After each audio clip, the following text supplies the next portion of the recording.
ప్రతి మాసంలో వచ్చే పౌర్ణమి నాటి రాత్రి రాధాకృష్ణులు తన గోపగోపికలతో రాసలీలలు చేస్తూ ఉంటారు.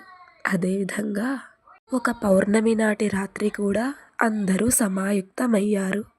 కొందరు వీణలు వాయించారు, కొందరు గాత్రం చేశారు, మరికొంతమంది శ్రీకృష్ణుడు వీణ వాయిస్తూ ఉంటే ఆనందంగా నాట్యం చేశారు. ఆ సమయంలో గోలోకంలోని గోపగోపికలకు కూడా భూలోకంలో రాధాకృష్ణుల రాసక్రీడలు చూడాలని ఆశ కలిగింది. వెంటనే వారందరూ రకరకాల పశువుల, గోవుల రూపాలలో భూమి మీదికి దిగివచ్చారు.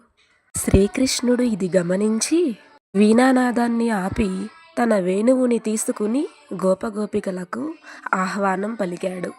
ఆ వేణునాదాన్ని వింటూ పారవస్యంలో మునిగిపోయారు గోపగోపికలందరూ. రాసక్రీడ ముగిసిన తర్వాత భూలోకంలోని గోపగోపికలందరూ తమ తమ ఇళ్లకు వెళ్ళిపోయారు రాధాకృష్ణుల వద్ద సెలవు తీసుకుని.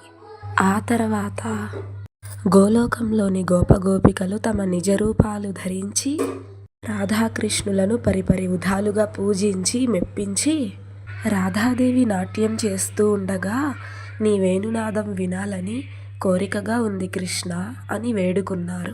వారి కోరిక మేరకు రాధాకృష్ణులు నాట్యాన్ని, వేణునాదాన్ని వినిపించారు. ఆ తర్వాత గోపికలు తమ నిజరూపాలు ధరించి రాధాకృష్ణుల వద్ద సెలవు తీసుకుని గోలోకానికి తరలి వెళ్ళారు.